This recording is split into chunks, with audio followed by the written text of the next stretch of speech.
সামাজিক সুরক্ষা নিশ্চিতে এবার পারিবারিক সহায়তাপত্র সর্বজনীন করার যুগান্তকারী সিদ্ধান্ত নিয়েছে সরকার। তবে প্রধানমন্ত্রী তারেক রহমান আশা প্রকাশ করেছেন, যাদের এই সহায়তা প্রয়োজন নেই তারা এটি নেওয়া থেকে বিরত থাকবেন।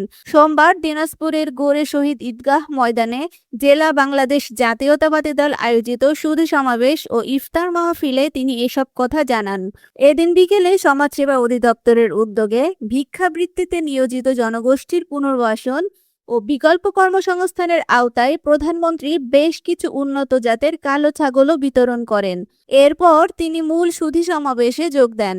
সমাবেশে প্রধানমন্ত্রী বলেন, বিগত বছরগুলোতে সাধারণ মানুষের প্রত্যাশা অনুযায়ী উন্নয়ন কর্মকাণ্ড পরিচালিত হয়নি। তিনি স্পষ্ট করেন, গত 17 বছরে যে সম্ভব হয়নি তা মাত্র 1 বা 1.5 মাসে করে ফেলা মোটেও সম্ভব নয়। দেশের সামগ্রিক উন্নয়নে সবাইকে ধৈর্য ধরার আহ্বান জানান সরকার প্রধান। তারেক রহমান জোর দিয়ে বলেন, যারা ভোট দিয়েছেন বা যারা দেননি, বর্তমান সরকার দেশের প্রতিটি নাগরিকের রাজনৈতিক বিভেদ ভুলে অস্থির না হয়ে সবাইকে একযোগে দেশ গড়ার কাজে সম্পৃক্ত হওয়ার আহ্বান জানান তিনি। প্রধানমন্ত্রীর এই অন্তর্ভুক্তিমূলক বার্তা এবং তৃণমূলের প্রান্তিক মানুষের বিকল্প কর্মসংস্থানের এই উদ্যোগ সাধারণ মানুষের মাঝে বেশ ইতিবাচক সাড়া ফেলেছে।